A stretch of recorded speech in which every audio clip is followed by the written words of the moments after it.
Dans cette vidéo, je vous propose la correction de l'exercice S4 les relais que vous avez réalisé sur TP-Maint.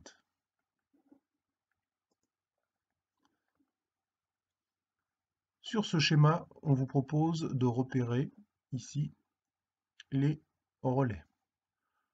Je vous rappelle qu'un relais est constitué d'un circuit de commande et d'un circuit de puissance. Le circuit de commande est représenté par une bobine et le circuit de puissance, un contacteur. Donc ici, il s'agit d'un relais. Ici aussi, je reconnais un relais. Même chose ici. Ici, ce n'est pas un relais, puisque cet élément est constitué de fusibles. Ici, des contacteurs. Ici, je reconnais un relais, circuit de commande, circuit de puissance. Ici, non. Là non plus. Non plus. Ici, ça n'est pas un relais non plus. Ici, je reconnais un relais, puisque le circuit de puissance est ici et le circuit de commande au-dessus. À nouveau un relais. Ici, je reconnais un relais qui a une particularité. En effet, circuit de puissance est ici, le contacteur du circuit de puissance. La bobine du circuit de commande est là.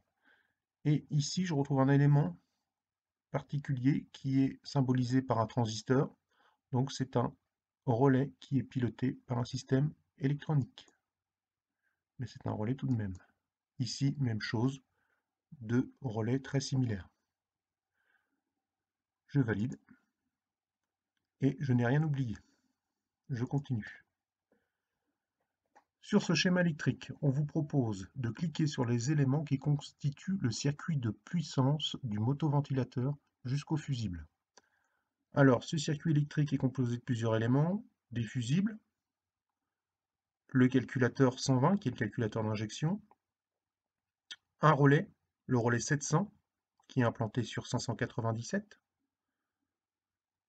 une masse, un moteur électrique 262, c'est le moteur effectivement du motoventilateur, donc du refroidissement moteur, et ici 321, une résistance qui va permettre en fin de compte de modifier la vitesse de rotation du motoventilateur.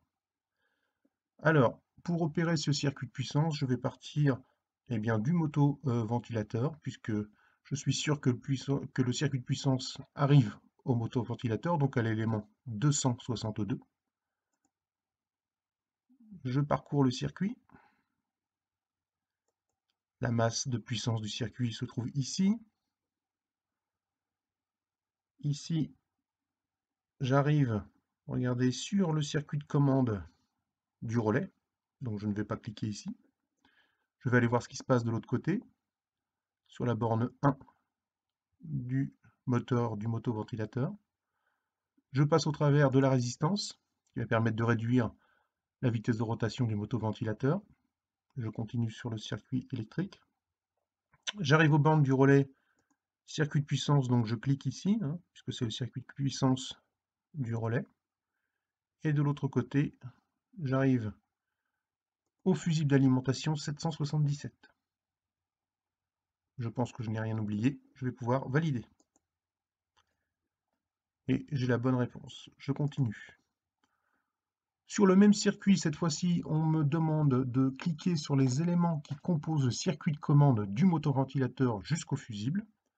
Alors le circuit de commande du motoventilateur, je vous rappelle qu'il est constitué du circuit de commande tout d'abord évidemment du relais. Donc le circuit de commande du relais étant ici, je vais cliquer dessus. Sur la bande E1, je vais à la masse, donc la masse du circuit de commande du relais. Sur la borne E2, je vais sur l'élément 120, le calculateur d'injection, pour remonter jusqu'à l'élément 1016, qui est le fusible d'alimentation, qui va permettre en fait l'alimentation du circuit de commande du relais. J'envoie ma réponse et j'ai la bonne réponse. Ensuite, sur ce schéma électrique, on me demande de trouver la consommation de chaque élément ou sur des points différents du circuit. Alors, pour ça, je vais commencer par un exemple simple.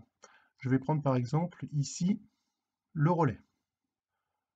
On me demande de calculer l'intensité qui traverse le circuit de commande du relais en sachant que la puissance consommée par ce dernier est de 1,2 watts. Je sais par ailleurs que la tension qui alimente le circuit est une tension de 12 volts. Je vous rappelle que pour trouver une intensité, en fonction de la puissance et de la tension, je peux utiliser la formule suivante, P égale à U fois I. Donc, si je veux trouver I, il me suffira de l'isoler et je vais donc pouvoir écrire I égale à P sur U. De cette manière, je vais pouvoir remplacer mes valeurs dans la formule P égale, dans la formule I égale à P sur U. Je vais pouvoir remplacer donc mes valeurs. P égale 1,2 watts et U 12 volts. Si je prends une calculatrice, je vais pouvoir donc faire le calcul 1,2 divisé par 12, ce qui me donne 0,1 ampère. Alors ici, je vais chercher 0,1 ampère. Ici, voilà, 0,1 ampère. Et voilà. Je vais procéder de la même manière pour la lampe de 6 watts. Donc cette fois-ci, la puissance est de 6 watts et la tension est toujours la même. Donc 6 divisé par 12 égale 0,5 ampères. Alors 0,5 ampères, faites attention, il ne faut pas tomber dans le piège. Les valeurs sont exprimées en volts ou en ampères. Il est bien évident ici qu'on cherche la valeur en ampères. Donc 0,5 ampères. Voilà. Ici, petite difficulté, j'ai deux ampoules de 54 watts. Donc si j'ai deux ampoules de 54 watts, la puissance totale sera de 54 plus 54 égale 108 watts. De la même manière, je vais calculer l'intensité consommée dans le circuit. Donc 108 watts divisé par 12 volts égale à 9 ampères. Alors attention, 9 volts, c'est pas ce que je cherche 9 ampères. Ici, 9 ampères. Ensuite, on me demande de calculer l'intensité ici, sortie du générateur, donc sortie de la batterie. Donc tout ce qui sort de la batterie, eh bien, c'est tout ce que mon système va consommer. D'accord?